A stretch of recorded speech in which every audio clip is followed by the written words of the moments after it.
in-flight emergencies. Sorry, I just started the recording because I forgot earlier, but go ahead. Yeah, thanks. I meant to remind you to do that. So you're way ahead of me. So I've done a couple of these on Zoom now. I think I'm starting to get the handle on it. So hopefully it works okay. And we'll keep everybody muted. Keep yourself muted as much as possible. Use the chat box. I've got it open in a window over here that I can kind of keep tabs on it. And if Paul sees a good question come by there, he'll interrupt the proceedings here and we'll try to answer it, at the moment as best we can.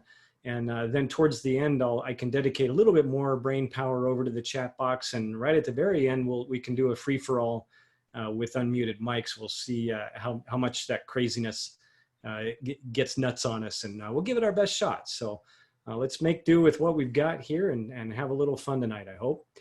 So the subject tonight is anticipating in-flight emergencies. I snapped a few shots here of a couple different types of emergencies you might run into along the way, and we'll talk about some of these. And you know, when I do it live, I always like to ask the question about how many people have declared an emergency. So I don't know, maybe you could pop up if you have ever declared an emergency. Raise your hand. I see Brian Schiff has already raised his hand there in the participants box. I know Gary has. Gary's declared about 35 emergencies here, I think. Half of them in a Metroliner. Ron has, yeah. A lot of people have. And when I ask this in front of a room, let's say there's 100 people in the room, maybe I'll get 10 or 15 people who said they've had an emergency of one type or another in flight.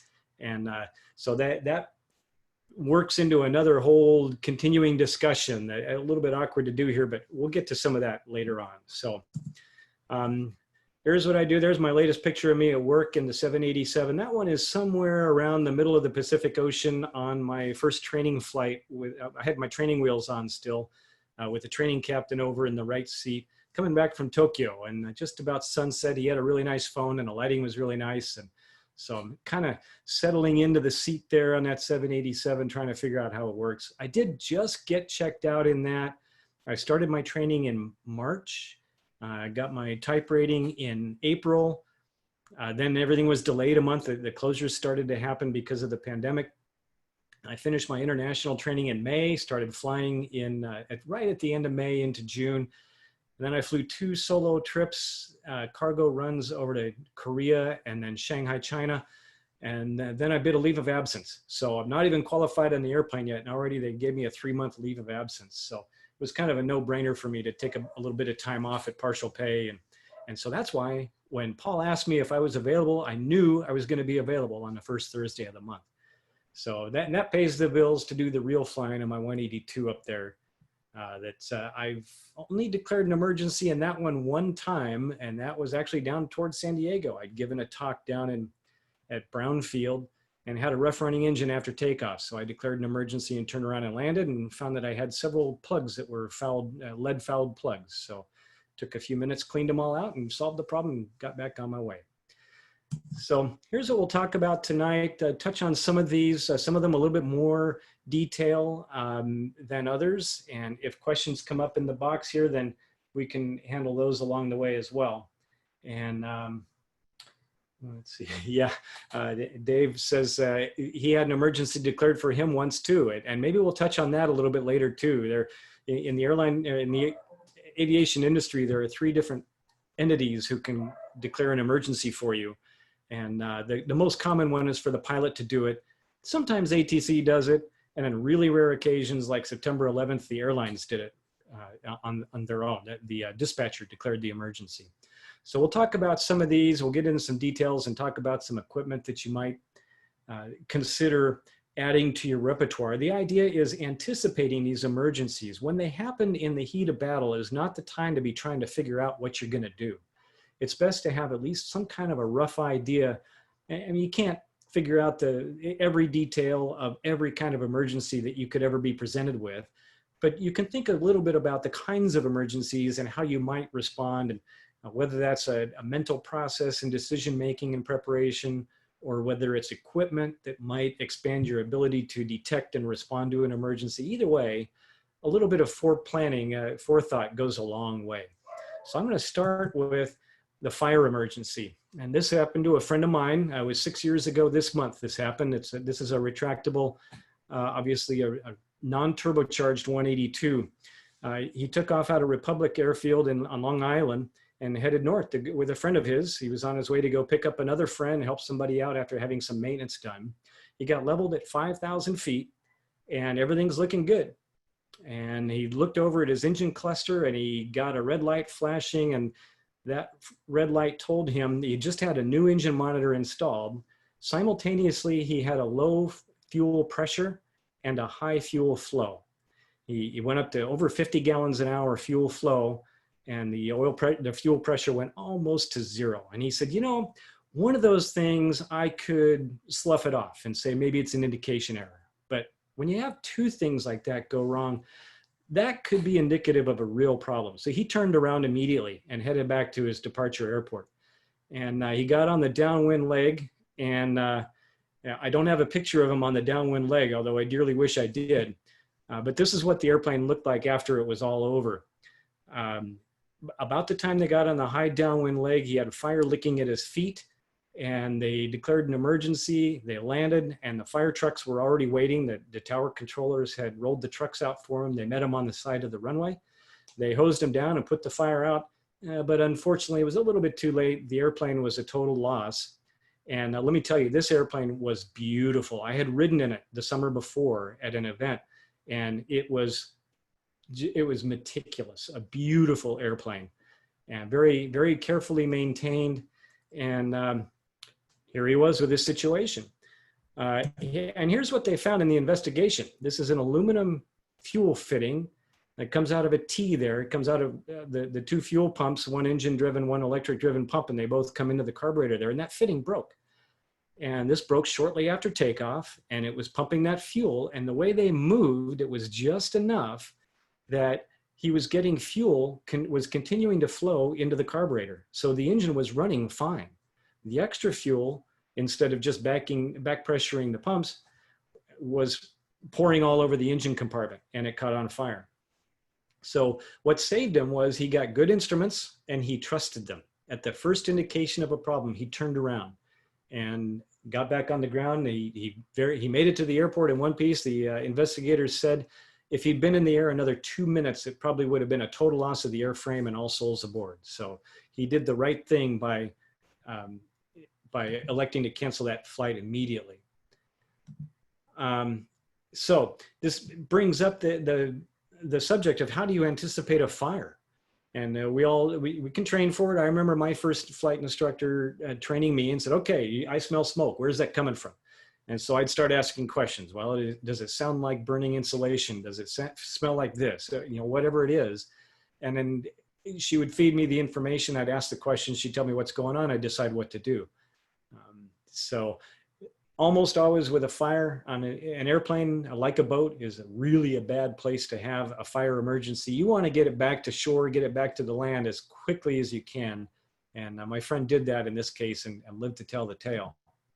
So anticipating fire, though, there's a few things we can do to get ready for it. No matter where the fire comes from, it helps if you're wearing appropriate clothing. Wear natural fibers, cotton or wool. Stay away from synthetic fibers, nylon, all those lawn kinds of things. They burn and they melt, and when they burn, they make very poisonous fumes that are not very good. They'll melt and stick to your skin and cause a lot of damage. Nomex flight suit is great. There's a reason the Air Force and military and a lot of pilots will wear a Nomex fireproof flight suit. It's going to save them from this damage. Next time you're remodeling your airplane, get a modern interior. Modern fabrics and interior materials don't burn like the old stuff does. And they come with a burn certificate that says that they withstood so and so many number of minutes with a flame going, and they don't catch on fire. They could melt a little bit. And if the fire is bad enough, they could catch on fire and they will release some bad gases that you don't want to breathe either. But it takes them a lot longer to catch on fire, and hopefully by the time they do, you've already gotten onto the ground. So be prepared and do what my friend did there, and he trusted his instrumentation. At the first indication of a problem, he turned around, and that quite literally saved his life. So keep that in mind and act right away. Get good equipment. We'll talk about a couple of examples of equipment in a minute. And it starts with a fire extinguisher. We'll take a look at a couple of those in a moment. And you can get as extravagant as you want. In the airline business, we have these, we call it PBE, personal protective breathing equipment, a hood that would come over with an oxygen generator in there so that you're being fed fresh oxygen. That's a pretty elaborate setup and probably beyond the scope of what we need in our little GA airplane. And the bottom line, again, is to act immediately in the case of a fire. You need to do something to get that fire out, get yourself on the ground as quickly as you can. So here's a couple pieces of equipment that you might consider looking at. This is a smoke hood. It's available from Aircraft Spruce. They're about 40 bucks or so. They'll resist heat up to about 900 degrees Fahrenheit for a few minutes. They have a little filtration built in there, about 20 micron air filtration. Has a rubber neck seal underneath there, and once you buy it, it'll last about 5 years. So get one of these, tuck it in one of the seat back pockets, and if you ever find yourself in a smoky or fire situation, you can whip this thing out, put it on, and that might be it might be all you need to be able to see the thing through to get the airplane on the ground. If you want to step it up just a little bit, you can get one of these, also available at Aircraft Spruce, just under $200. It's got HEPA filters in there, so it's going to filter out a lot of the particulate matter that's burning, the noxious gases. It'll take care of a lot of that for you. It's got a silicone neck seal and about a 5.5-year shelf life. And again, it's something in a small package you put in the back seat there, and it's available for you when you need it.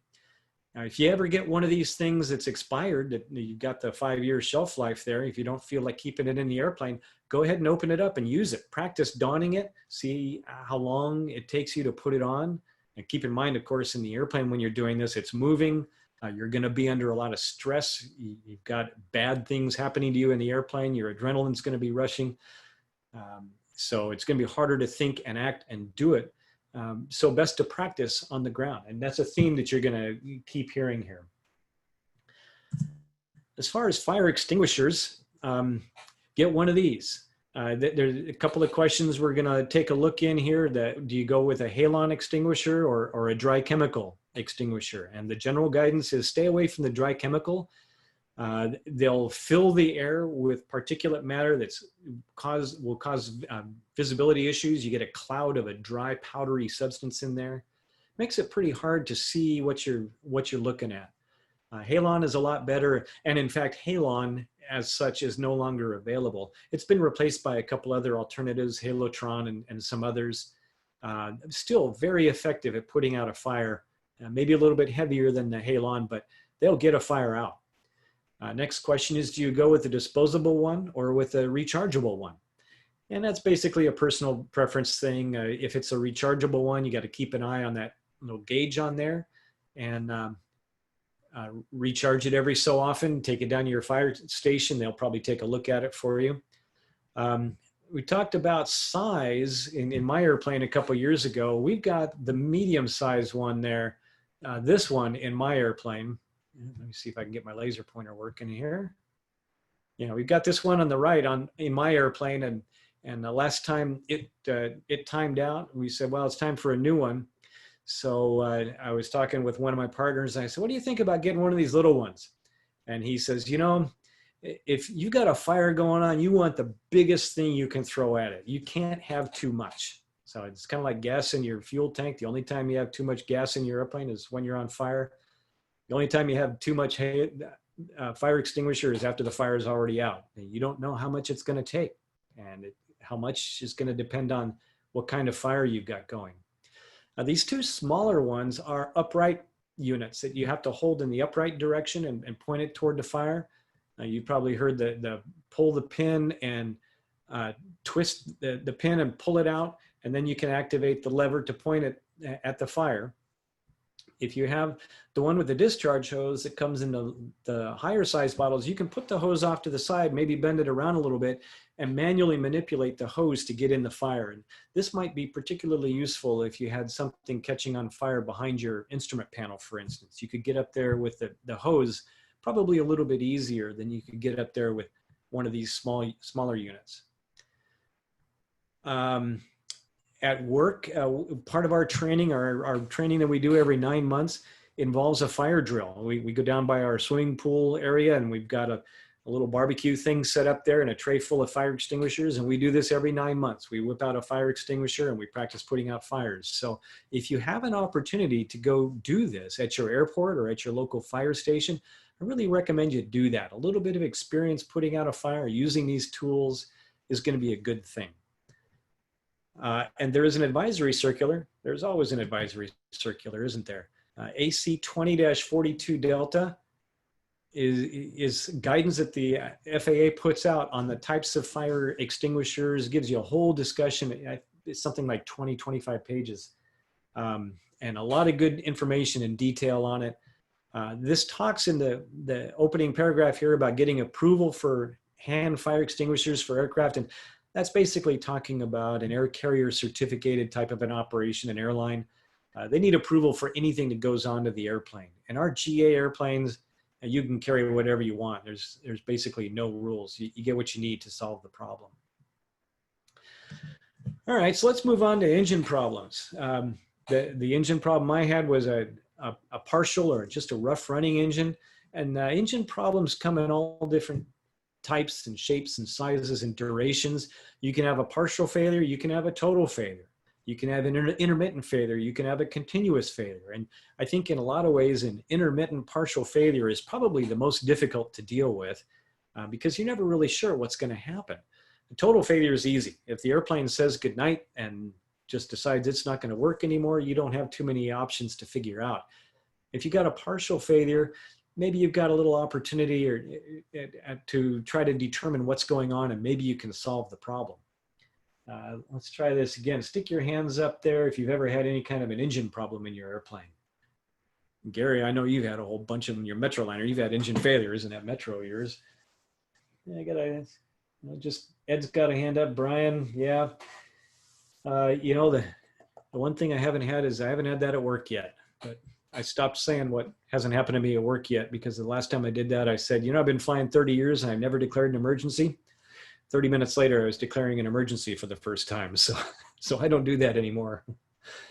So an intermittent or a continuous problem, and these are particularly pernicious if you forget, for instance, as part of your engine shutdown checklist as you're peeling off to land out in your field somewhere.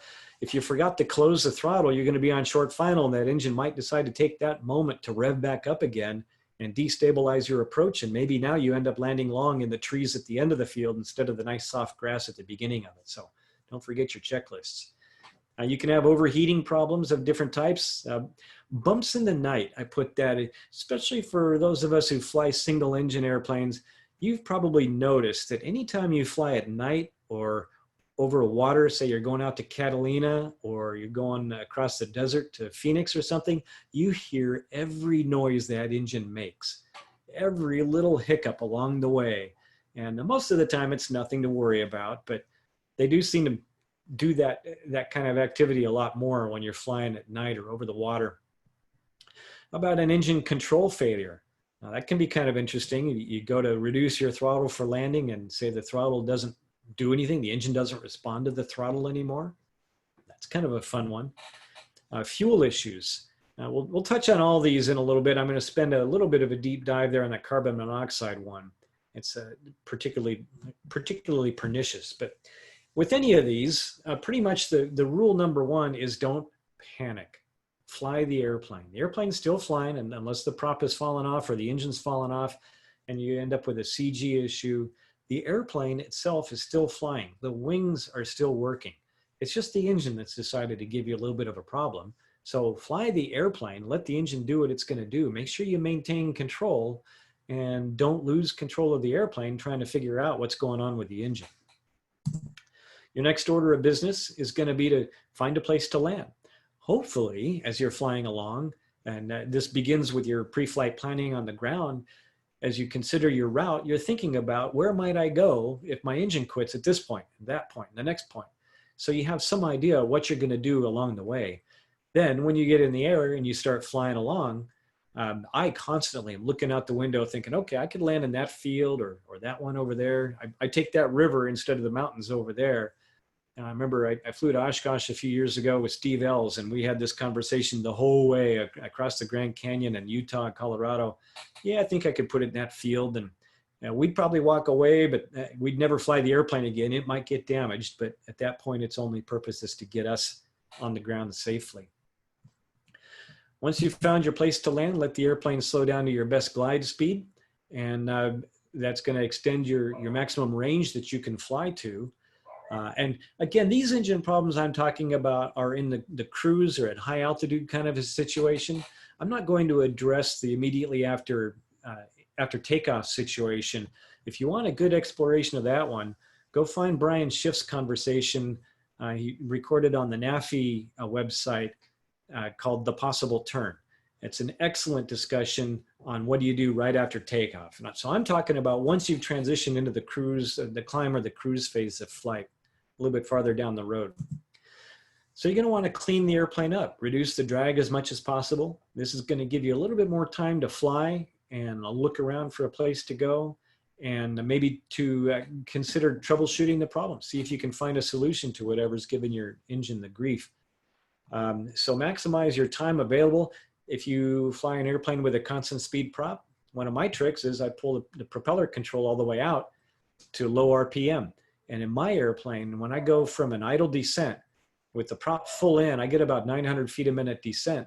When I go to the prop full out, I get about 600 feet a minute descent. So that's about a 1/3 improvement in my descent rate, which means more time and possibly more distance to find a place to land.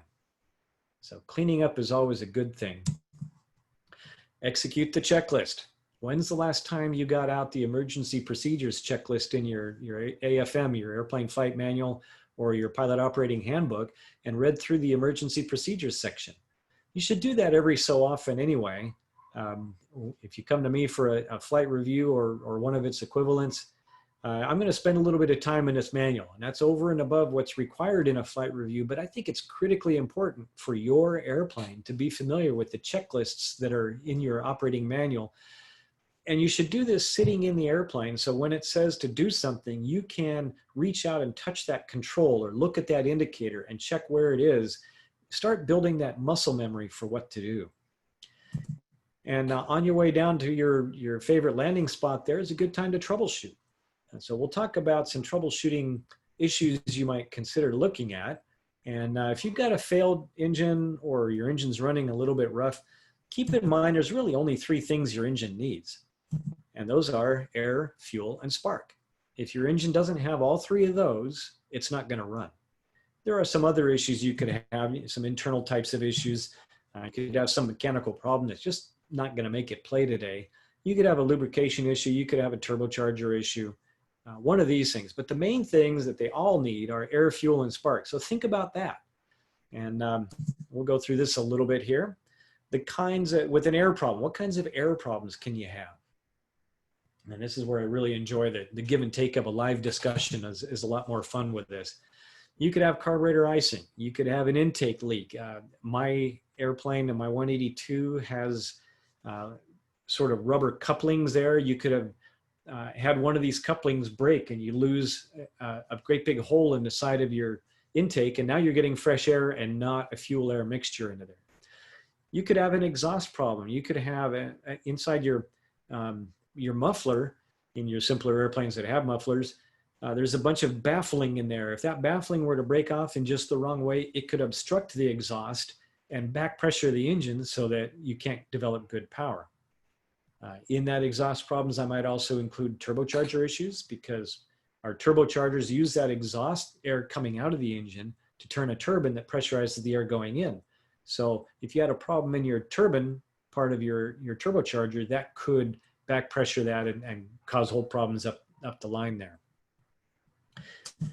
Moving to the fuel system, you can probably imagine some of the fuel issues you can have. You can have the wrong kind of fuel. You could have contaminated fuel.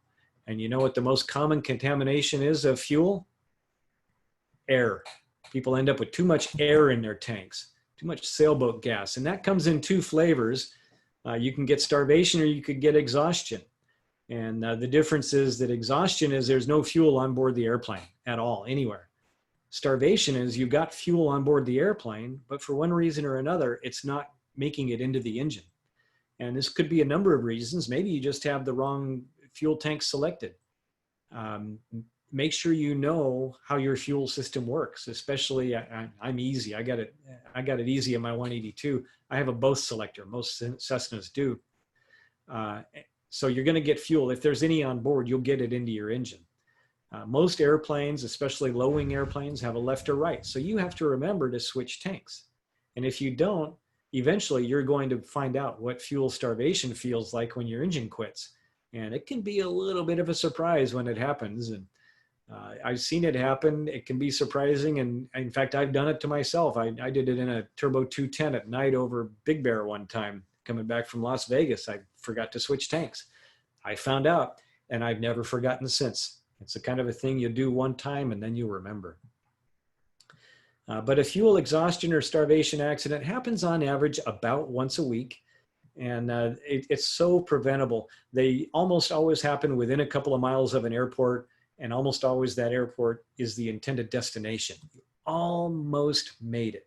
So you cut it a little bit too short with your fuel, and maybe the wind is stronger than you thought, or maybe you had to deviate around some weather or some traffic.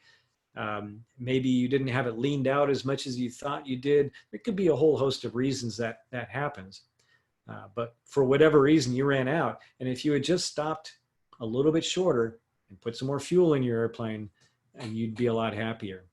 One of the common things that happens is, especially airplanes with turbocharged engines or fuel injected engines, usually there's a fuel return line that you take fuel out of the tank, you run it through the turbocharger or the fuel controller, and anything extra that's not consumed by the engine is run back to the tank. Well, the question is, which tank? Make sure you know which tank it goes back into. Some airplanes, it goes into whichever tank you have selected. Other airplanes, it always goes into one definite tank. So if you're burning off, say, an aux tank, and the fuel always returns to the main tank, you have to make sure that you've used enough fuel out of the main tank so that there's room for any of this extra fuel that you're burning. Otherwise, it's just going to go overboard, and that's going to ruin your fuel calculations, your endurance calculations. So as with any aircraft, make sure you know how the systems on that airplane work, and that you get some good training in that aircraft to understand how all this works and how you need to treat it. My technique for remembering when to switch fuel tanks, I have two techniques. One I learned from my first flight instructor, and she said, when you're flying along, if the minute hand on the clock is on the left-hand side of the clock, so in other words, from 30 minutes after to the top of the hour, the fuel selector should be on the left tank. And if it's on the right side of the clock, it should be on the right tank. Well, that doesn't do the kids any good anymore because none of us have digital or analog clocks anymore. We've all got digital watches. So now what do you do? And what I've done is I put a timer in my Garmin Navigator, my GPS Navigator. I can put a timer in there.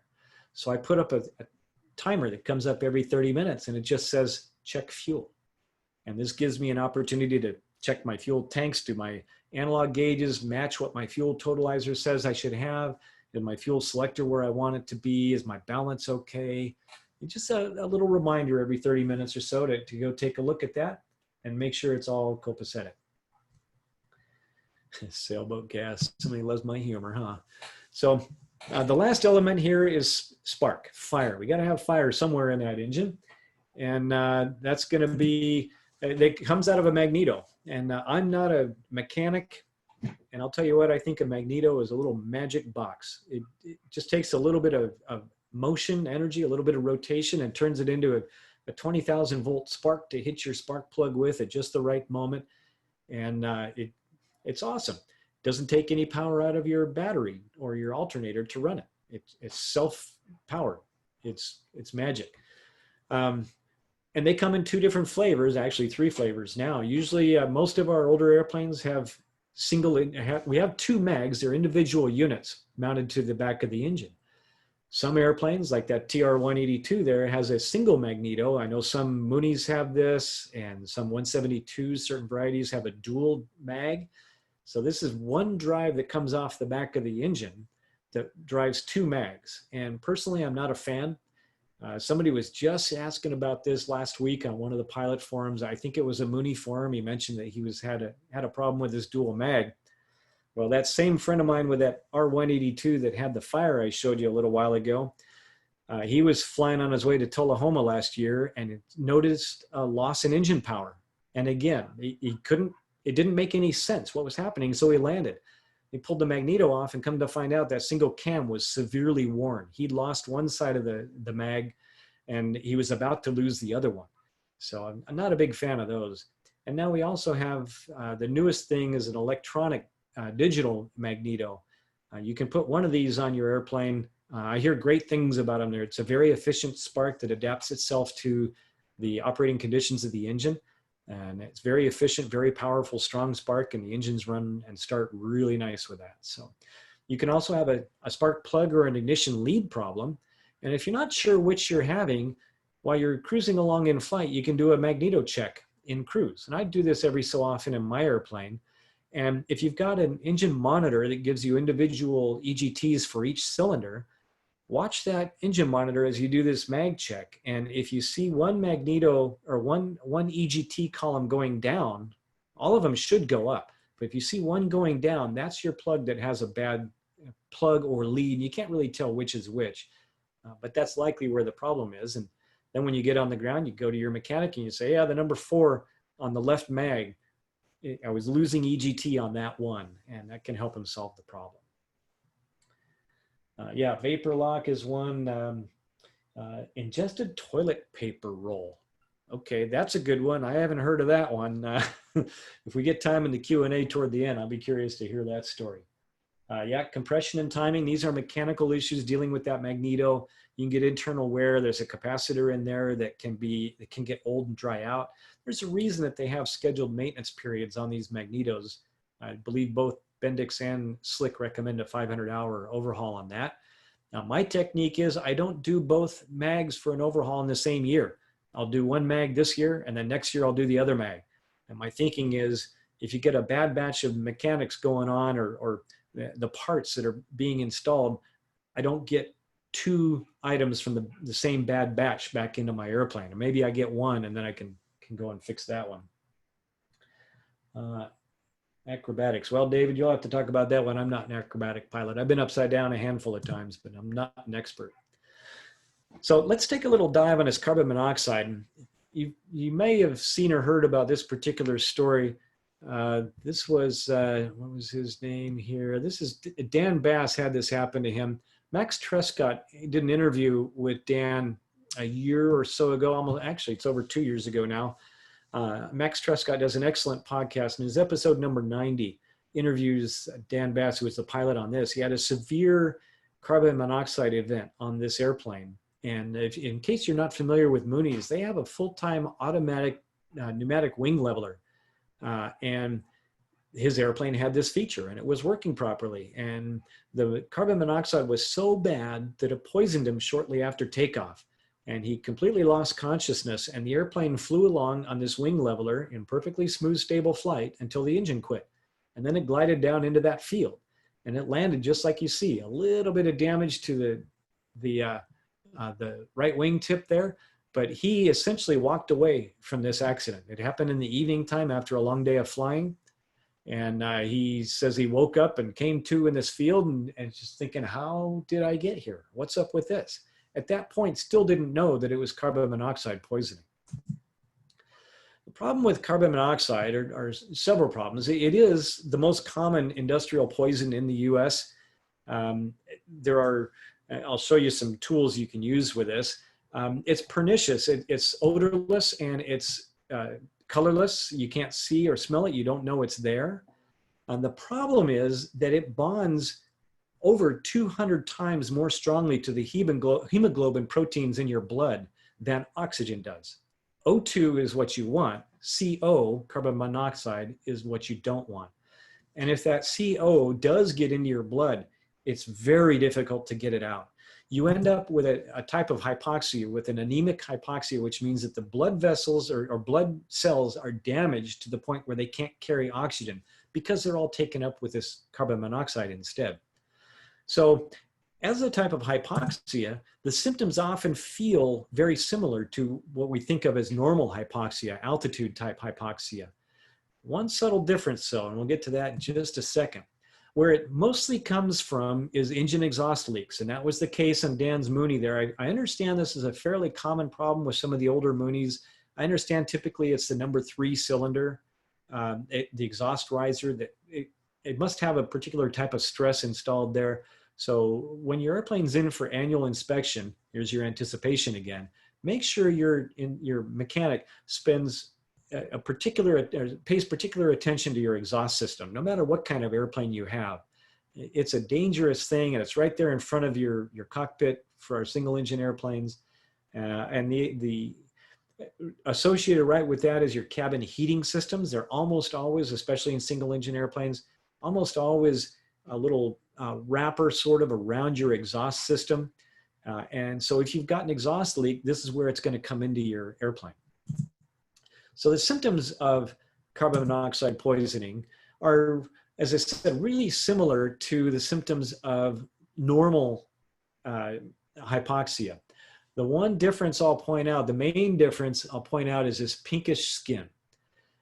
Typically when you get hypoxic hypoxia, altitude hypoxia, especially if you look in your fingernail beds, you'll see bluish skin. If you see pinkish skin, it's likely to be carbon monoxide instead. But all these other things, the chart on the right here is at varying levels of concentration, what kinds of symptoms you might get. So it can range from anything from a slight headache to a more severe headache to a pounding headache and eventually unconsciousness if you don't get out of it quickly. And just like with regular hypoxia, your individual symptoms are different. They'll tend to be the same for you over your lifetime, but my symptoms might be different than your symptoms and come up in a different order. And if you ever would like to explore this, I really recommend you go do one of those altitude chambers and see what that's all about. That's a ton of fun. So how do you fight this battle in flight? And again, it's some good equipment. This is kind of the lowest form of carbon monoxide detector life. You've probably seen these. They're pretty cheap, a couple of bucks. Throw it in the side of your airplane. It's better than nothing is about all I can say with that. The card there says replace it after 12 months. Most people will say you should replace it after 3 to 6 months. I know in my personal experience in our airplane, when we had one of these, I think we left it in there for 2 years. You probably leave yours for a long time too. Don't do that. The biggest problem with this unit is they're slow. Even if you've got 100 parts per million concentration of carbon monoxide, it's going to take upwards of 15 minutes to give you that indication. So it's a long time, and it's a subtle indication, just a slight change of color in this device, and it's over probably on the side of your cockpit instead of being right in front of your face. You're probably not going to notice it. So what's the next best thing? Well, run down to Home Depot and get one of these guys. They're designed for your house. Make sure you get one that's battery powered and not 110 AC powered. They're 50 bucks, which is a little bit more money. These are better, allegedly good for 10 years. And it's still kind of slow though. This one, I went to their website and I looked at their specs, and they say it won't alarm until you're exposed to 70 parts per million for 20 minutes. So by that point, you have already got a pounding headache and a racing heartbeat, and you're starting to lose your concentration. So it's very slow. Again, better than nothing. And I really recommend you spend some more money and get something a little bit better. Here's what I've got. And I got these after I listened to Dan Bass tell his story in that Mooney. He arranged with both of these companies to get a 30% discount. So I'm a good cheap airline captain. I got my 30% discount unit. I went with the top of the line Industrial Pro unit here. These will beep and flash and shake. So if you put it in your pocket, it's going to make noise. You can hear it. If it's mounted on the panel, it'll flash and it'll beep. If it's in your pocket, it'll shake and you can feel it. So all these things are different ways to let you know what's going on. They do require periodic calibration. The manufacturer suggests an annual recalibration. I'm a little lax on that. Mine are about 2 years now since their calibration. But I did use this. I had this little yellow guy. I carry this in my kit bag in my headset. So when I'm flying in a client's airplane, I have this on my headset. And I was flying along with a client one day and I noticed it was showing about 25 parts per million. And I pointed it out to him and I said, this CO alarm has never alarmed before. It's alarming now. I said, I think you got a problem with your airplane. And sure enough, next time I saw his airplane, it was over at the engine shop getting a top overhaul done. So there was something going on in his engine, and I helped him figure it out with this device. The top level here, the Industrial Pro, you can set the alarm level at whatever level you want, which is kind of a nice feature. Even the lower models here, the basic industrial and the basic and the industrial one will alarm at about, I think, 15 parts per million. They start flashing, and then at 30, they give you a continuous alarm. I forget the exact numbers, but something like that. So let's say you've got one of these devices in your airplane and it starts alarming. What are you going to do? And you've probably been drilled on this. It's in all the your checklists in all the manuals. First thing you do, because we said the most common source for it is your cabin heater, turn that heater off, even in the dead of winter. It's better to be cold than to get too much carbon monoxide. Oh, I see one question popped up here about the oxygen meters, the pulse oximeters you can use on your finger. Those are great, but the problem is they can't tell whether your oxygen saturation is low because of hypoxia, altitude hypoxia, or because of carbon monoxide. It looks the same. So a pulse oximeter will show you the same saturation level as a normal blood saturation will show with oxygen. So it's not enough to use one of those. And thank you very much for asking that question. I meant to throw that in there. They are pretty cheap now. When I first got my first one, they were 150 bucks or so. Last time I got one, they were about $30, $35. So they're coming down in a lot of price. But again, the pulse oximeter will not help you diagnose carbon monoxide poisoning. That's not what it measures.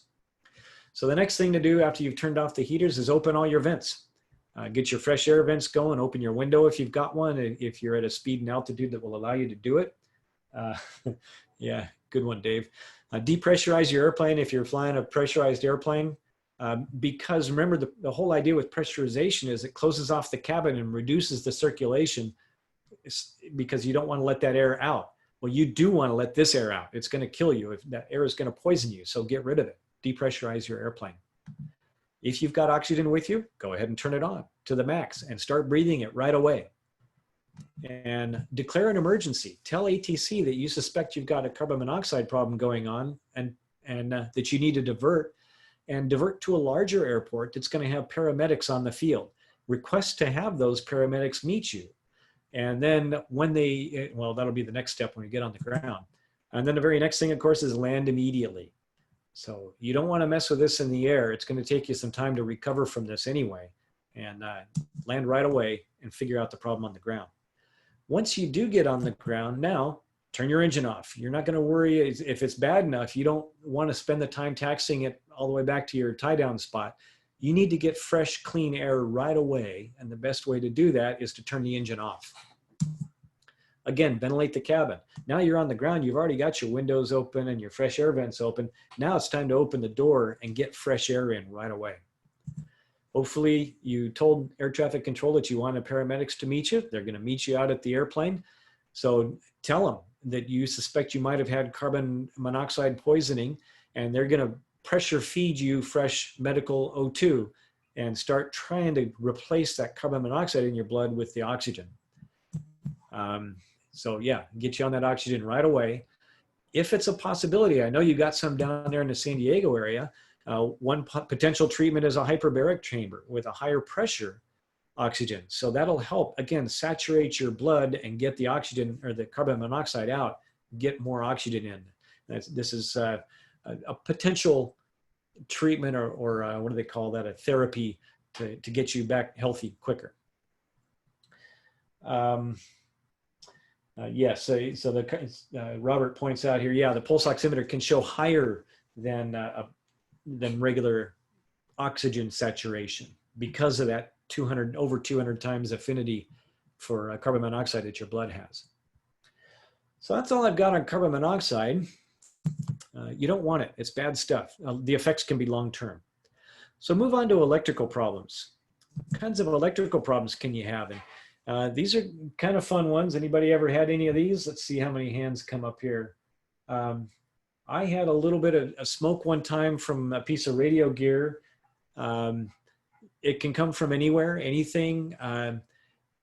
So smoke and fire, again, is a bad thing. Get that smoke um, hood on, get on the ground as quickly as you can, break out your fire extinguisher. Alternator or generator failure, not a good idea to jump start your airplane. I've done that once and I found out shortly after takeoff that it's not enough. Your alternator still won't function, and right after takeoff you'll be in a dead battery Nordo situation. So that was the first time I got to use the light gun signals from air traffic control. Radio problems, not even most of the time, not really a huge emergency, just something to be aware of. What other options do you have if your radios don't work? You know, maybe you're in a place you could even find a way to call or to text your air traffic controller, possibly to get a clearance for an approach or instructions to an airport. You could have an autopilot malfunction. We're going to touch on that again a little bit later on. So looking at the electrical smoke or fire, follow a checklist. Again, your emergency procedures section of your AFM probably has a section on electrical smoke or fire. Basically, it's going to start with turn everything off and land. When I trained on the 727 back in the day, 30 odd years ago, we used to have this procedure where we'd isolate all the buses and kill everything and then turn one on for a little bit and try to get some back. And if that one started smoking, you turn it back off again and turn the next one on. Big, long procedure. And by the time I went to the 737, my next airplane, the procedure was turn it off and land. Just, you don't want to mess with this in the air, just land. How about tripped circuit breakers?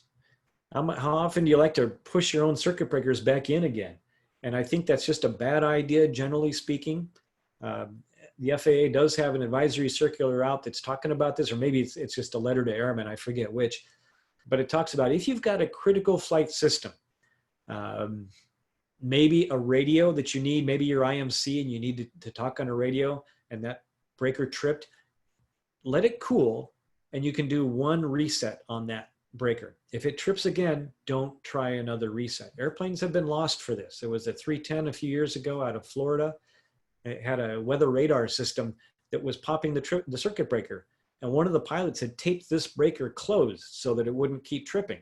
Well, next poor guy's flying this airplane and he has an electrical fire because this system, the breaker was tripping because something was wrong. So if it's tripping, call your mechanic, tell him what's happening and find out what's wrong. Don't just let that ride. If it's a non-critical system, if it's say your beacon light circuit breaker is tripping, that's not critical. You don't need that to fly your airplane. Just let it sit. Get on the ground and figure out the problem. With an alternator generator failure, follow the checklist. Almost every airplane I've seen, there's a checklist procedure in there for an alternator generator failure. In fact, I swapped a few emails with Max about a year ago now, I think. He had a discussion on this and he said, you just turn the alternator half of the master switch off in a Cessna 172 with a master switch. And a lot of airplanes have that. Usually it's not enough just to turn the alternator half of the switch off. You have to turn both halves of the master switch off to do a reset of this overvoltage switch. Problem is, of course, when you do that, you're going to lose all your radios and your autopilot and your navigator and everything else. So be ready for that. But make sure you know your system and what the procedure says to do and follow that procedure. So if you can't get it reset, if your alternator has failed, and so you're going to be living on the battery now, you got to reduce your electrical load. Get rid of all your lights, any lights you don't need, which as far as I'm concerned is anything on the outside of the airplane. At this point in time, I'm not worried about somebody else seeing me. I'm worried about being able to get my airplane back home, or at least to somewhere. Are you going to declare an emergency? Maybe, maybe not. If you're a day VFR flight and you lose your alternator or generator, probably not a big deal. But if I'm night, that's starting to get a little bit more severe. And if it's IFR, if I'm IMC or under IFR, then yeah, this is a real emergency in my opinion. And I would declare that emergency with ATC. How long does your battery last in this condition? Do you know? It's supposed to last for at least 30 minutes. And the way this works is, I got some simple math I'll throw at you here. Let's say your battery is a 10 ampere hour battery. If you have a 1 amp load, it'll last for 10 hours. Or if you have a 10 amp load, it'll last for 1 hour. Plan on 80% of that. So plan on 48 minutes. And then that's when you really need to be on the ground. Your mileage may vary depending on the size of your battery, the type of airplane you have, what kinds of loads you have. But don't plan on the full 30 minutes that it says. You want to be on the ground a little bit quicker than that. And if you do lose everything, if your battery finally dies too, how are you going to get where you're going? You're going to navigate by dead reckoning. Maybe you have an iPad with an external GPS or its internal GPS. So you got your position and location information with that. Do you know how to do that? Have you used it? Have you practiced it? It's worth practicing these things. So moving on to some instrument failures. Yeah, anybody ever had a vacuum failure? That's not a nice thing to have, especially in IMC. That was like some good humor here. Hopefully you can read that okay. Yeah, I can read it on my backup. So yeah, if you lose your artificial horizon, who knows what you've got there. And if you lose both, if you lose your electrical system, you may lose all your navigation gear. So how are you going to get there? Your vacuum failure, maybe you've got some extra tools. Maybe you got the new G5, the Garmin G5 in there. It's a digital electronic instrument. Beautiful with its internal backup battery. Really awesome. There's a lot of people now who are getting rid of their vacuum systems because of that. It's great.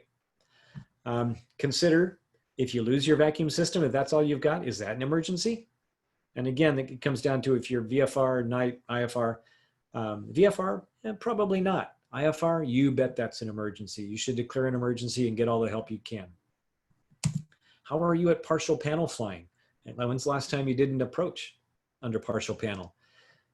If you're an instrument pilot and you stay current just by completing instrument approaches, the 6 approaches that you need to do and the holding and intercepting and all that, there's no requirement ever to do a partial panel approach. So this is why I recommend to my clients that you go do an instrument proficiency check every so often, maybe once a year.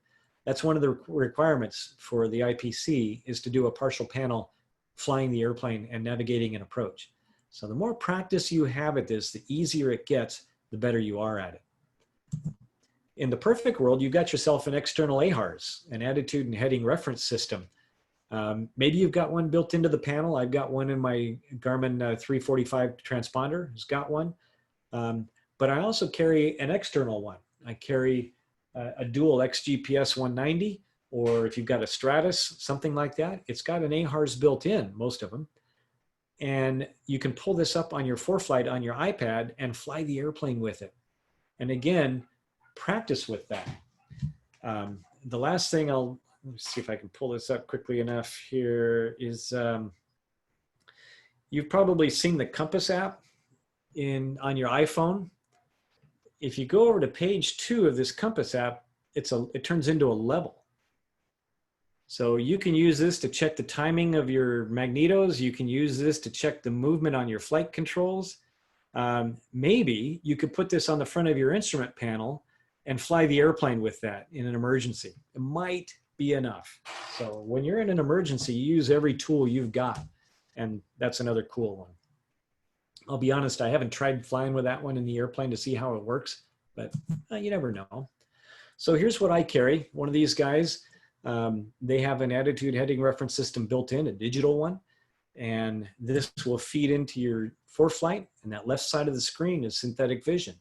If you've got an AHRS, all that information off of that AHRS is getting fed onto the left side of that screen, and that's basically a whole primary flight display. That might be enough to get you back home when you're having a bad day. So it's worth considering one of these things, and again, practice it. If you've lost all your onboard equipment, maybe you've lost your navigation too, so maybe practice flying an approach in your airplane using only the iPad for your navigation. It's not legal, of course, in normal circumstances to fly the airplane with that, but if you've lost your instruments, that's an emergency, and this is a tool you can use to help you get home. I showed you that. So let's talk about flight control problems. Now we're getting into some serious stuff here. Throw your hand up in the window there if you've ever had a flight control problem. Um, yeah, I've had one. Thankfully, it was a fairly minor one. So flight controls come in two flavors. You've got primary flight controls and you've got secondary flight controls. The primary flight controls, of course, are the ones we all think of when we think of flight controls. Every airplane has these or some variation on them. I know air coups don't have a rudder pedals, but they do have a rudder, and they're cross-tied in with the ailerons. So these are the big three. Every airplane has them. The secondary flight controls are other things that might help you land the airplane. They're not required for flight, but they make various things easier. So we're going to get into wing flaps and slats, trim tabs, spoilers, speed brakes, that sort of thing. There's probably some others I can't think of offhand. And I'm going to leave the secondary flight controls out of it. The reason they're called secondaries is because they're not critical to flight. You can land the airplane without wing flaps. When's the last time you did that? You should practice that. And I have my students do it every so often. It's kind of interesting sometimes in a Mooney or in a Diamond Star, particularly clean wings, and if it's very unforgiving of any extra airspeed you've got on short final. So best to practice that, get used to how the airplane responds and handles and lands without flaps. But let's talk a little bit about the primary flight controls and what kinds of problems can we have with these flight controls. And you see the accident reports, they always say all the parts of the airplane were there and control continuity was verified and or not verified, could not be established, whatever. When we talk about a loss of control continuity, we're talking about a broken cable or a push rod, turnbuckles. There was just an AD, I believe it was, on Bonanzas about inspecting the turnbuckles. There were some improper turnbuckles used that were getting rusted and corroded and failing. That's a bad thing. You have bell cranks and all sorts of other hardware in there that can get jammed up and can cause flight control problems. Then we've got actual jamming, and these can be frozen pulleys. All those pulleys, especially if you've got cables in your airplane, like my Cessna has got pulleys all over the place in there. If you don't inspect these pulleys at every annual, and it's part of the required annual inspection, the lubricant in these pulleys can sometimes get old and pasty, and I've heard cases, I haven't had a problem with my airplane, but people have told me about problems with these pulleys rotating. And that's going to cause wear on your cables because the pulley should rotate as the cable moves. If it doesn't, you're wearing the cable. That's going to lead to a broken cable, and that's just bad.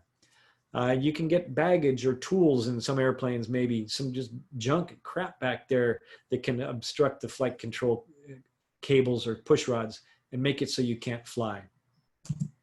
How about an iPad mount? If you use an iPad mount that attaches to your control yoke, or maybe you've got one that suction cups onto a window or onto the floor, when you install that mount, run your controls all the way through the full range of motion and make sure that your flight controls are not going to be impacted by that external mount at all. This is one of our requirements at work with one of the types of mounts that we used to use. Once you put that mount in place and put the iPad in it, we were required to do a full flight control check. And of course, you can't do that if you wait until you're off the ground to do that. You can't just do that with a 737. The passengers don't like that kind of thing. But you should do it while you're still on the ground. How about an autopilot? That can be a source of, it can feel like a jammed flight control. Somebody, I forget who now, was just telling me recently he had an autopilot problem and the autopilot disconnect switch didn't work and the disconnect button didn't work. He finally ended up having to pull the circuit breaker to turn his autopilot off to get control of the ailerons. So make sure you know how to do that if you have an autopilot on your airplane. And you can have interference from other flight controls. I'm going to show you a picture of one of those here in just a second. So this is one of the things I want to show you about how you're going to deal with this in your airplane. This is the flight control diagram out of the service manual of my 182. And if we start up here with the yoke, you see we've got cables that run down through all these pulleys. And like I said, there's a million pulleys in here. There's a cable. Comes all the way back there for the elevator to this belt crank that's connected to the tie rod, to the control horn, to the arm bones connected to the elbow bone. What I want you to notice though is these are two separate cables. You got one cable that comes off the aft side of this control and the other one comes off the forward side of that control. They come back here and there are individual cables back here. So if it's a good day, if you're lucky and only one of these cables has broken, if you've lost both, then that's a real world of hurt. You're in a weight shift control kind of a situation. Maybe you've got some thrust management. Maybe you can fly with your trim, but maybe you have to do some weight shift control. But if only one of these cables is broken, let's say it's the up cable, so that when you pull back on the elevator to try to make the airplane climb, nothing happens. Well, why don't you can trim nose down, and then you have to hold forward pressure. Then you can just ease off that pressure, and that will give you the climb. So the converse, of course, if it's the other cable that breaks. So if you've got a little chance, some opportunity, some time to play with this, figure out what you've got, how much control you've got, where you've got it, and how you're going to fly this airplane. Aileron's kind of the same thing. We got push rods out the wazoo here, all the way out the wings. This one, in the aileron control system in my airplane, it's got 3 cables. It's got the one that moves from the left yoke up the left wing out to the aileron. The right yoke has a cable that comes over here out to the right aileron. And then there's another cable that connects the two. So depending on which one of these cables is the one that breaks is going to determine how much control you've got and how you're going to get it on that airplane. Here's a rudder problem. This crash was just a year ago. It was a year ago yesterday in Montana, a 182. He was actually, the intent was to land on this road. He was a rancher out in Montana. He was going to come fly out, land on this road at his friend's property there at his business and to do some construction. Turned downwind base and final, and on the base to final turn, augured straight into the ground. And this is about all that was left of the airplane was the empennage. This is up on the truck from that location. What they found when they were investigating is that the control throw was 9¼ inches to the left and 9 inches to the right. And the manual says the maximum travel is 8¾ inches. So there was more deflection on this rudder than the airplane was supposed to have. And the result of this was, when you throw the rudder over there, if the elevator was up there, they would hit each other. And they found wear on the rivets on the elevator and the rudder where this had happened in the past. So they figured that this had been happening for a while. And the bottom line is, inside the tail cone down here are a couple of mechanical stops that are supposed to stop the rudder from overextending. These were out of adjustment. It seems like a simple thing, but this is, again, something you can anticipate with your flight controls. Get them checked properly. These are supposed to be checked at every annual inspection and make sure that they're correct. And if they're not correct, don't let that ride. Get it fixed. You're paying that mechanic good money to check your airplane and make sure it's working correctly. So make sure he does that. So the bottom line is here, if you've got flight control problems, see what you've got. Practice. If you get an opportunity, exercise the airplane a little bit and figure out what you've got. If there's a particular speed and say flap configuration or geared configuration that works, leave it there. If it's working, don't mess with it. And if you do touch something, like let's say you're feeling pretty good about your control and you go to put some wing flaps down and you don't like what happens, put the flaps back up. Go back to the condition that worked. So coming around to the wrap-up section here, the general recommendations I've got for you in a strategic sense for planning, for anticipating in-flight emergencies are to do what you're doing tonight. Read, study, listen, talk about these things. Ask people who've had problems, what kind of problems they've had and how they solved them. You might learn something. You're not going to have time to learn from all of your own mistakes. So you can learn from other people's mistakes, and it's a whole lot easier on your wallet and your ego to do it that way. Next, get good equipment. I showed you a few examples of some decent equipment that can help you detect and anticipate and handle an emergency. So get some of this gear, spend a little bit of money. I get no kickback from Aircraft Spruce on this, or Sporties, or anybody. So it's just a good idea. Once you get that gear, make sure you know how to do it. It's not enough just to have this gear in your airplane. You need to connect it, turn it on, learn how it works, and practice with it, preferably under the watchful eye of an instructor who's familiar, but at least another pilot who can fly the airplane while you try to figure out how this stuff works. Now, once you've gotten into the airplane and things start going wrong in the tactical situation, how are you going to handle that? And the first piece of advice I've got for you is wind your watch. This is something we talked about a long time ago, a long time in the industry. The first thing you do in an emergency is wind your watch. And the idea is take a deep breath, step back from the problem for just a little bit, slow down and think about the problem. And the closer you are to that left seat, the harder it is for you to see what's going on. The pilot, the flying pilot, has the worst view of everything. He's just too close for it. The pilot in the other seat, or even better, the instructor in the other seat, can see a lot more. The person in the back seat can see even more. And you know who can see everything? Is the NTSB at the accident investigation. So they're farthest away from the incident and they can see everything. So just keep this in mind, and spend a moment and think. Ask for help. If you've got time to think outside your box a little bit, then do that. Maybe you can get a hold of somebody at your flight school or your airline, or ATC maybe one of the other air traffic controllers is a flight instructor, can give you some assistance, offer some ideas. Also, declare an emergency. We're going to come back to that here in a little bit. Declare an emergency. That's going to get everybody on your side to help solve the problem. And again, if you touch something and you don't like what happens, put it back. This is a good one for fuel control selectors, fuel tank selectors. I see a lot of times people will just, turn the boost pump on, go flip the tank over, turn the boost pump off, and that's it, move on. Well, that's a multi-engine instructor's favorite dream. I go, hey, check out that building on fire over there. And they're out looking out the window and I'm turning off a fuel tank. I've done that before. It's great fun to watch what happens. Oh my God, what's going on?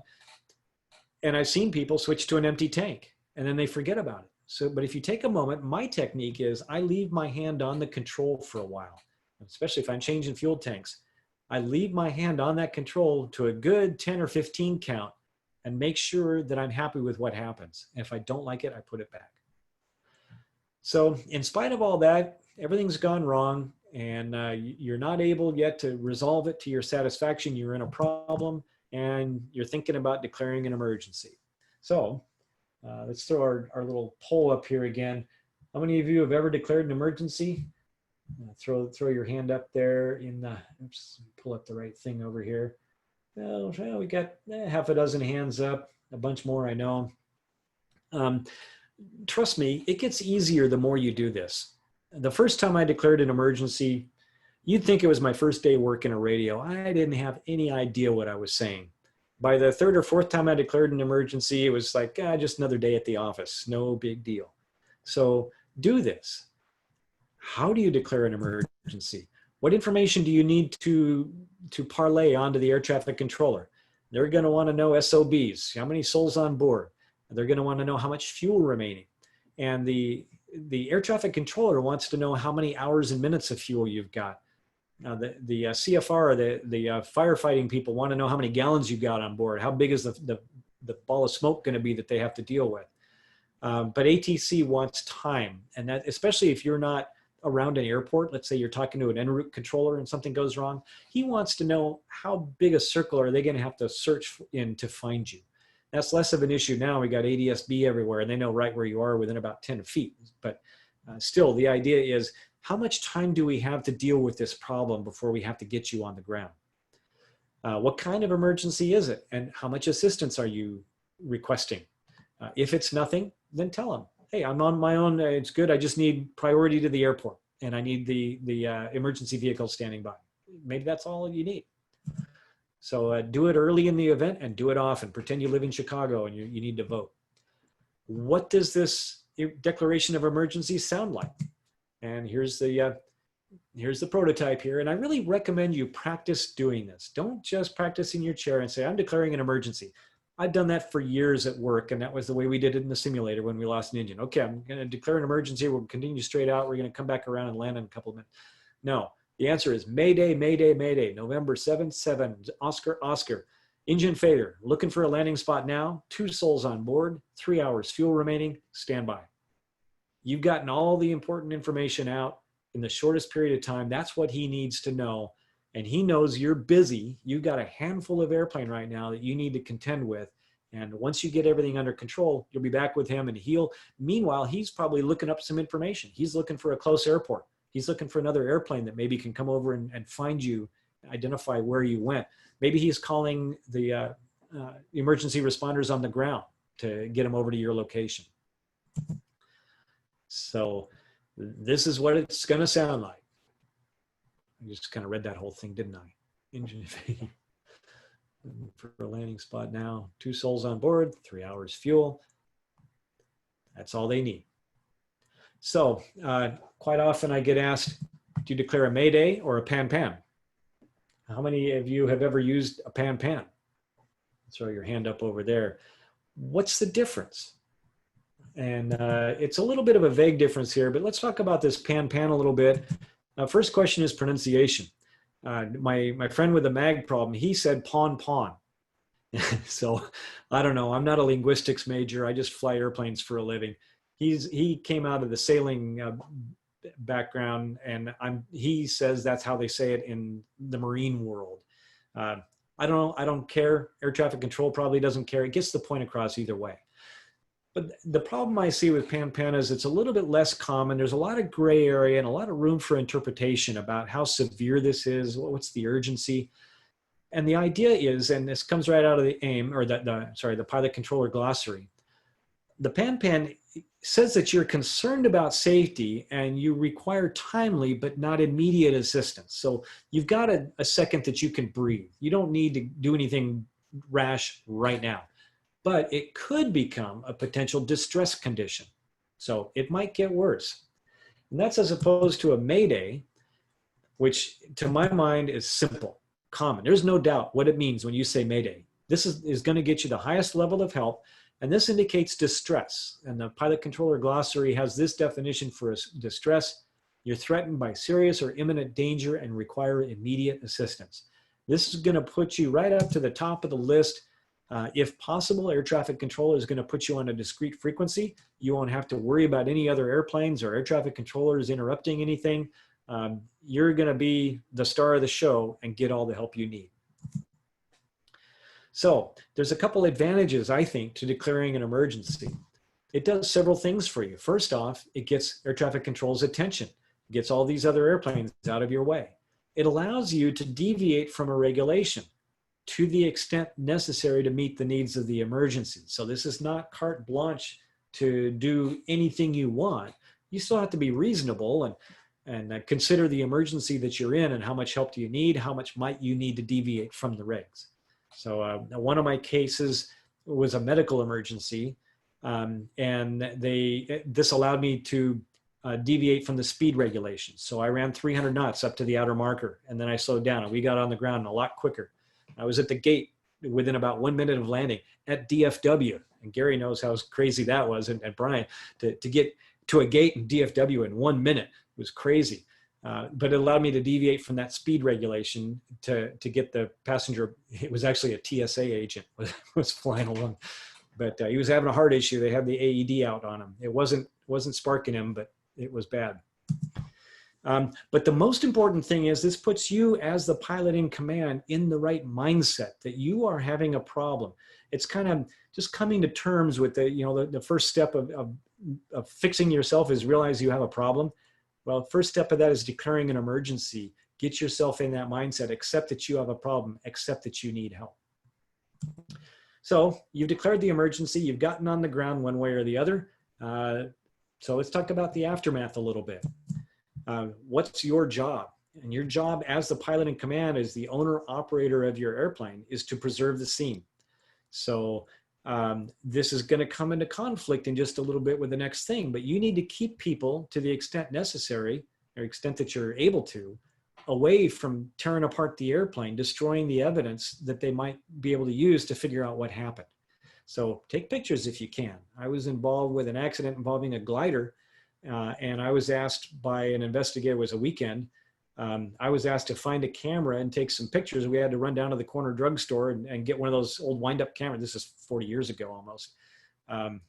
So take pictures before things get disturbed to the extent possible.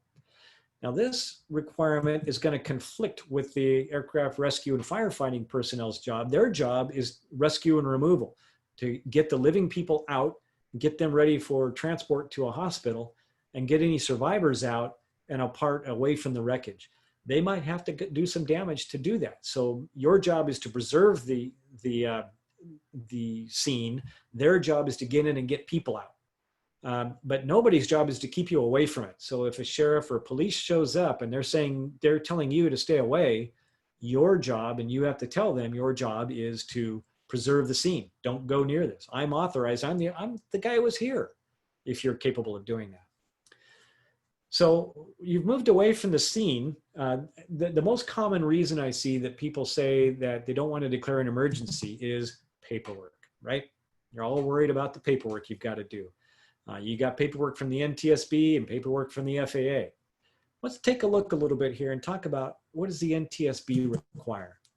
The NTSB, Part 830.5, and when's the last time you read NTSB Part 830? It's available in your ForeFlight for free in your FAR documents.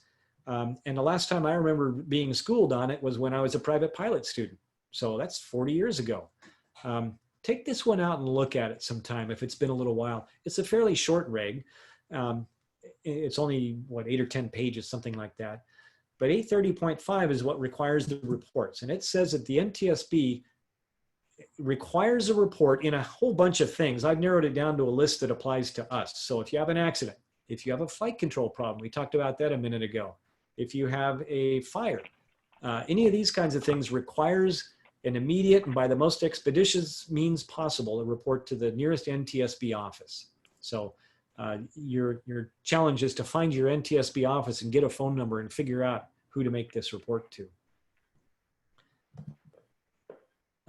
So the FAA requires a report in two circumstances. And one is if you're operating under IFR and you're in cruise and you have an equipment malfunction, 91-187 requires a report to ATC. And this is only so that they know what you've got. What are they working with? And anything else, they don't really care.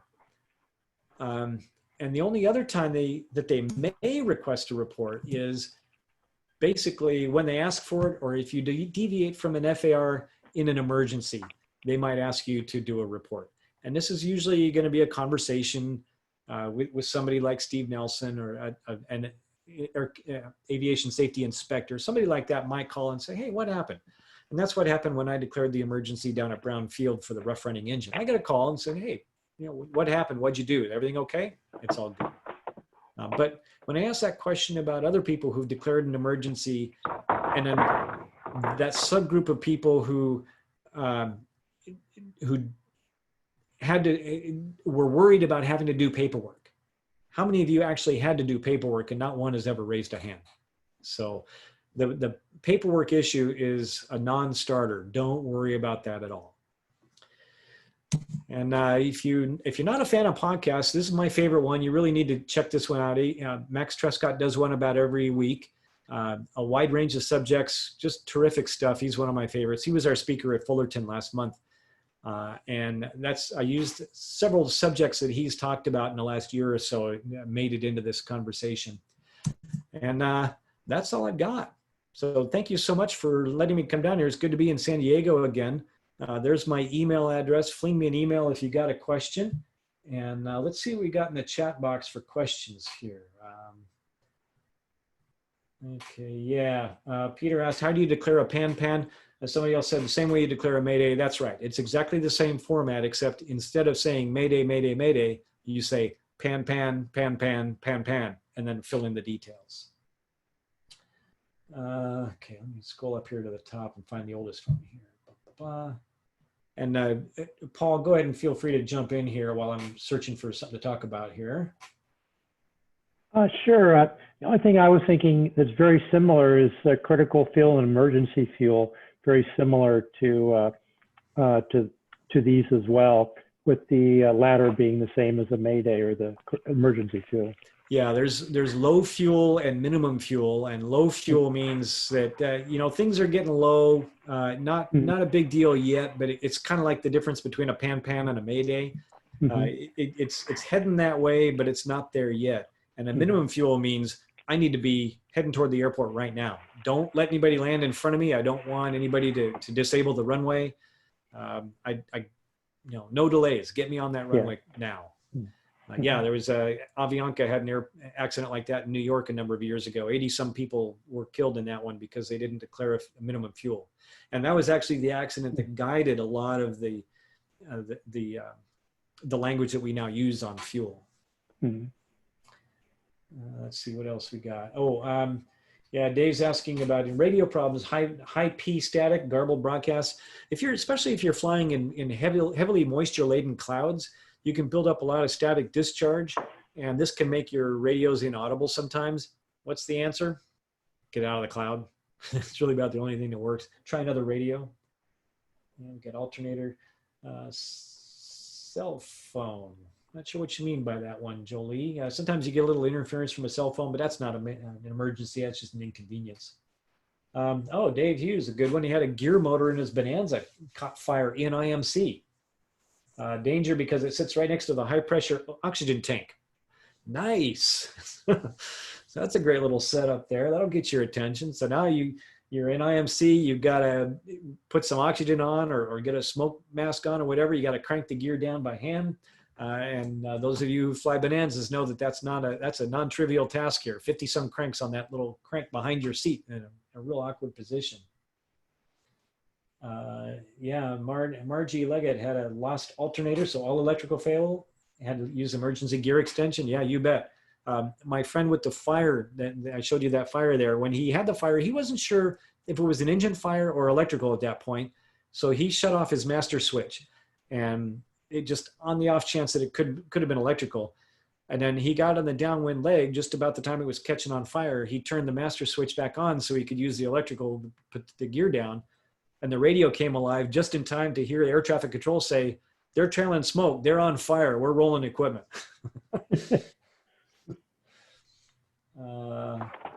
Let's see. Yeah, you lost electrical. Gary Shank lost electrical hydraulic pump, which half the electrical system, which takes the autopilot and IMC with it in IMC. That'll get your attention. Yeah, I agree with David there. ForeFlight's a great backup, but you got to practice it. You don't want to be the first time you have to use it. Be the first time that you use it.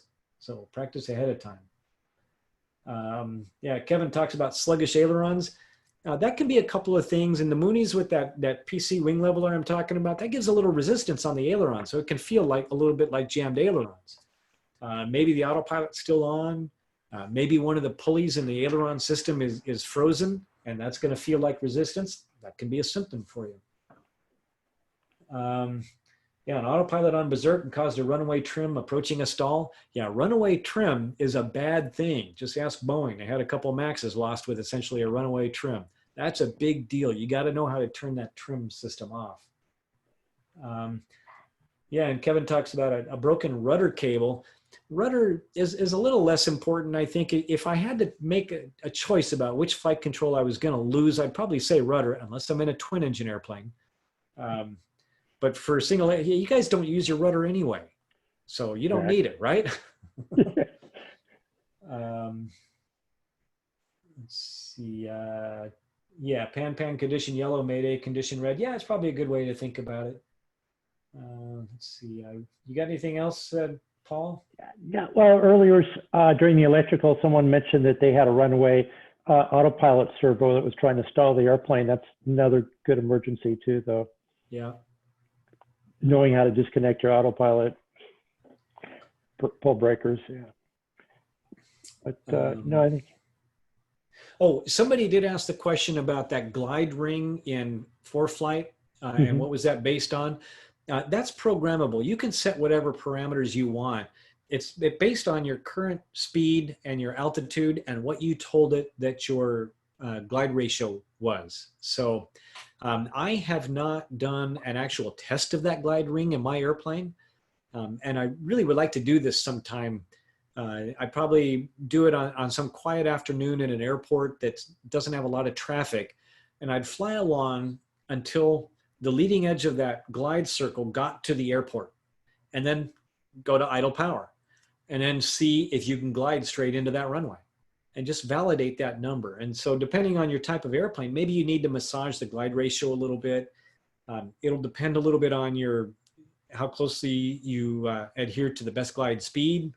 It's going to based on wind, which actually when you're in flight in for flight, it takes the wind into consideration as well as the terrain elevation. So a lot of parameters that it plays with. It's kind of fun to watch that glide circle change and morph as you go around ridges and so forth.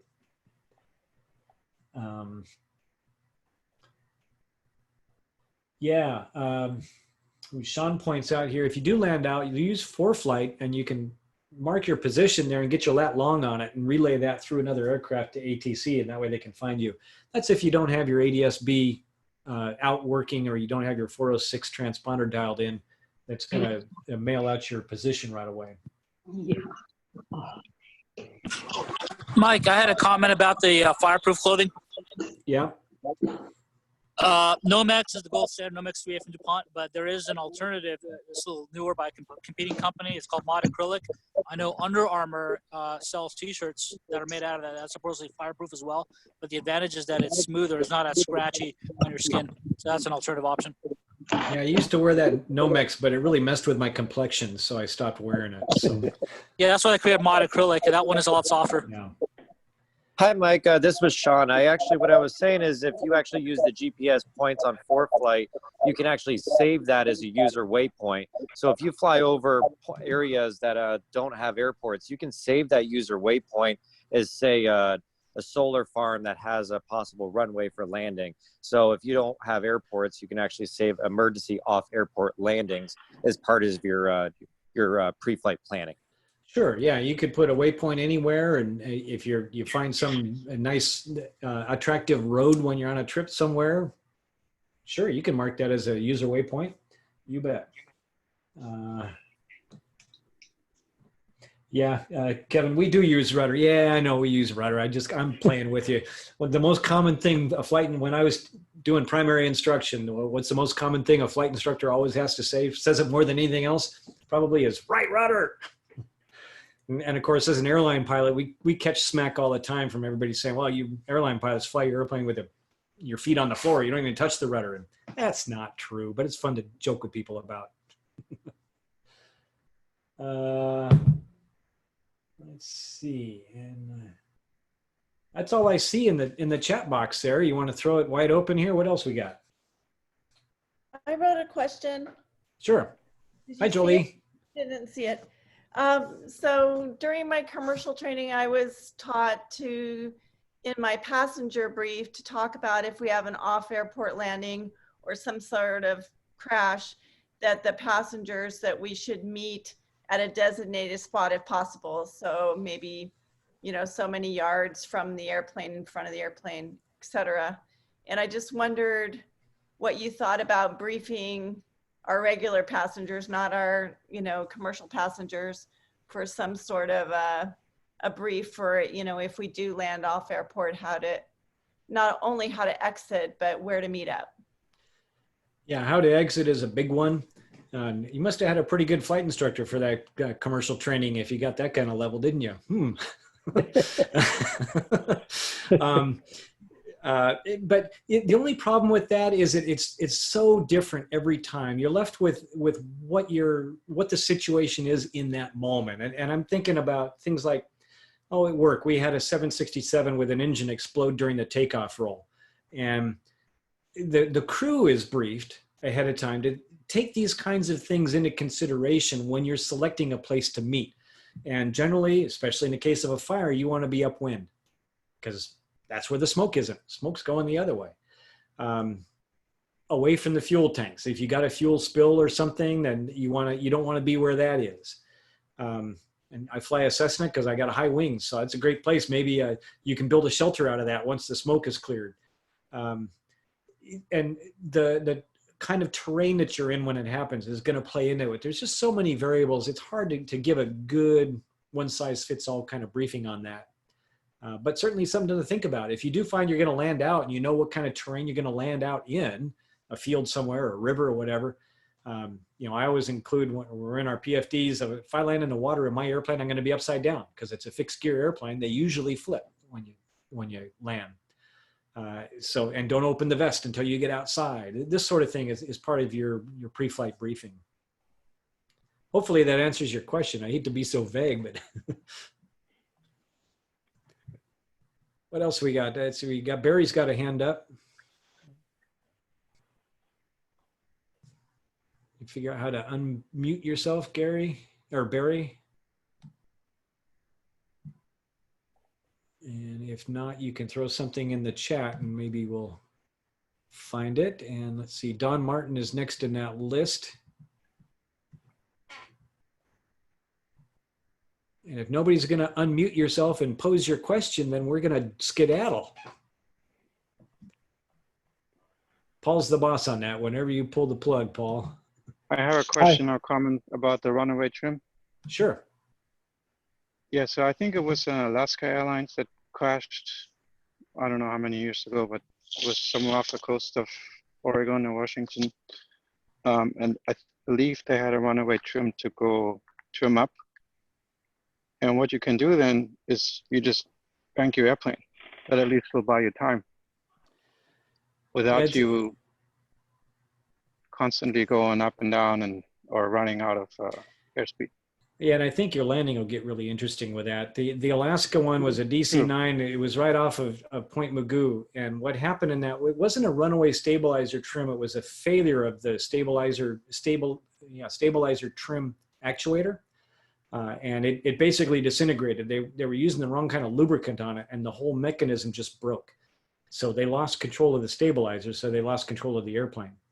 And yeah, they did end up inverted at one point there. The airplane basically would keep climbing like this, and they could roll it off to a side, and the nose would drop a little bit, and then you got to, when the nose is back maybe a little bit lower than what you want, you roll back out again, and that would be exciting. That might buy you a couple of minutes, but I'd want to play with that in a simulator and land with a runaway stab. I don't think I'd ever want to meet that one on a dark and stormy night.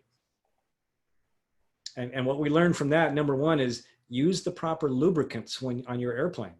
There's a reason that the manufacturer specifies a certain type of material to use in these things, and you should use that. If you're going to use something else, you need to make sure it's acceptable and you don't get something that's going to cause more damage than it fixes. What else we got? We have three raised hands still. Barry Weiner, you want to unmute, or I can unmute you? Yeah, I asked him to a little while ago, and I don't know if he's even still in the. He didn't unmute, so I assume either he doesn't have a microphone or he couldn't figure out how to unmute. So if you do figure it out, Barry, feel free to jump in. And Don Martin, if you got your hand up, and Santosh, if I said that right.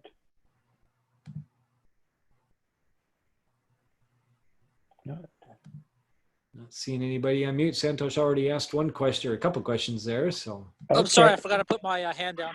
Oh. Okay, no worries. Okay. If that's the worst thing that happens all night, we're in good shape. Yeah. Okay. Okay, Barry and I see we got Raul Salazar has a hand up now. Yes. What do you got? Hi guys. Hi, Raul. So we're talking about planes, but in my case, the problem that I have with the trim on a gyroplane. I see your gyroplane there. Cool. Yeah. So it's a big difference because what it does is that the system broke and the pulley couldn't stop the little electrical motor from keep pulling back the stick and keep changing the attitude of the nose up and up and up. And the more you try to push forward, and it's really hard to push forward. So what happened on the gyroplane is that it's not going to stall, and but it gets to a point in which is going to do a high rate of descent. So you really have to give it more power. And I ended up having to land like a helicopter, which is ooh, danger. No, it wasn't that bad, but it's not fun because you use almost full power. I have ridden in a gyrocopter one time, but I know virtually nothing of gyrocopter aerodynamics and less than I know about helicopter aerodynamics. So this is an electric motor that adjusts the neutral point on your well, on the gyroplane you have pitch and roll, and this one was the roll, the pitch that is supposed to be on neutral, but somehow the micro switch and the cable came off the pulley, and the micro switch stayed on, and it started pulling back, changing the attitude to nose up. So do you have a manual method for changing this pitch setting?